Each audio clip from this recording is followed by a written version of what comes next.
Yummy, yummy, yummy in my tummy. Sarap nito guys. Ginataang malunggay with atay and balon-balunan ng manok. Yummy!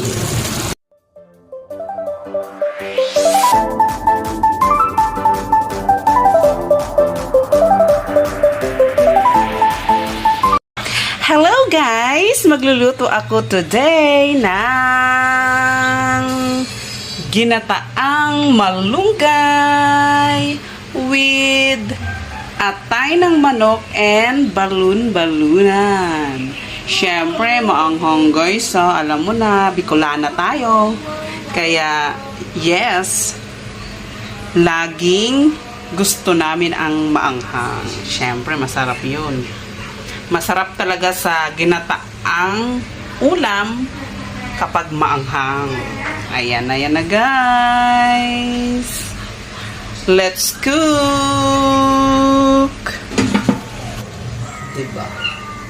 Sarap yan, diba guys? Let's put some sibuyas. Lagyan na natin yung sibuyas.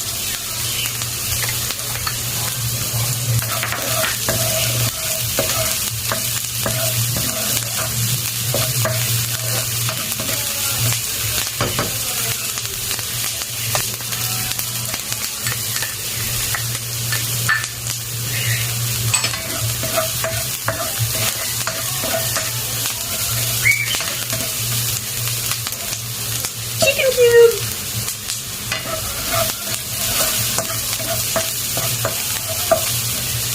Salinan natin to guys sa pag-isa para damang-dama. Yeah. Para ramdam na ramdam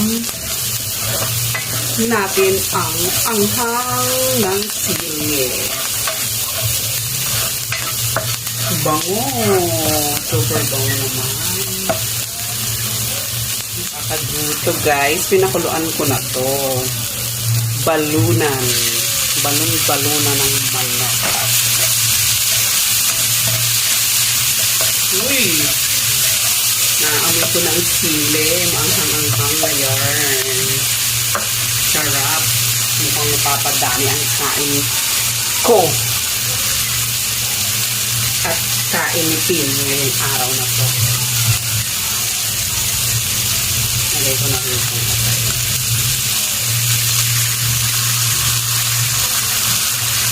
Ang sarap ng ulay kapag ginataang malunggay. Sarap na.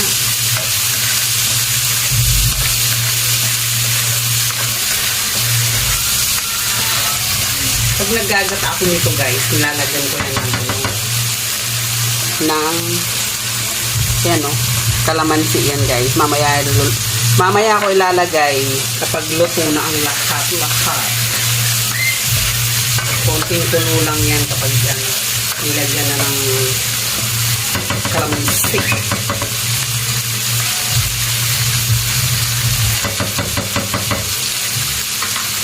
Mabilis lang yan guys maluto. Okay, takpan ko lang saglit. Mga lang yan 3 minutes. Tadaan!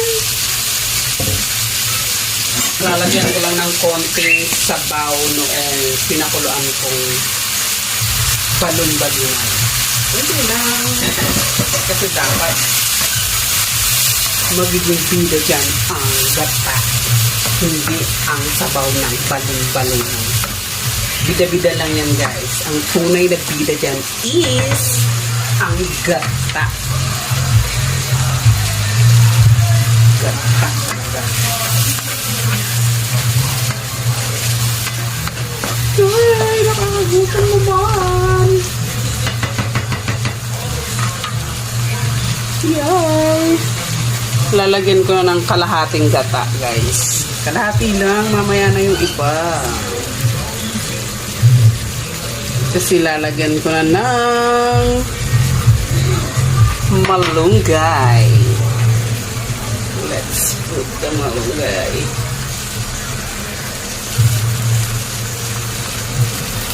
Sarap naman. Healthy naman itong niluluto ko. Malunggay. Napaka-healthy ng malunggay, guys. Alam mo na, green na green yan. Kaya, healthy. So, tatakpan ko na muna. Ayan. Ayan na, guys. Wow. Sarap naman.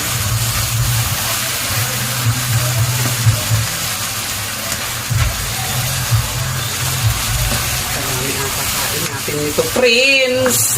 Masarap ang ating ulam today. Okay. Lagay ko pa yung kalahating gata. Then guys, kapag naglagay kayo ng kakang gata, dapat wag nyo nang tatakpan. Para yung gata talaga is magiging creamy. Creamylicious. O diba? Okay, wala pa pala ako dyan nilagay na paminta. Lalagyan ko ng paminta.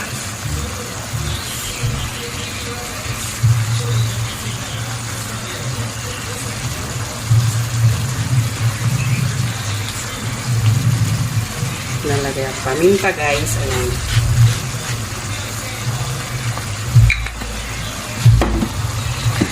And konting salt lang. Kunti lang na salt kasi may alat yung chicken cube. Ping! Then, a little bit of sugar. Naglalagay talaga ako ng sugar. Kunti lang naman.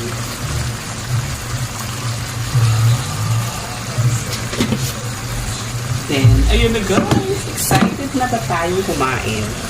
Hindi, excited na akong kumain. Ayan. Churing! Lagyan natin ng sili. Sa ibabaw lang, pang decor. Wow! Yummy-licious! Yummy-licious na yun guys. Oh, may daming gata, diba? Super creamy! Ang creamy yan.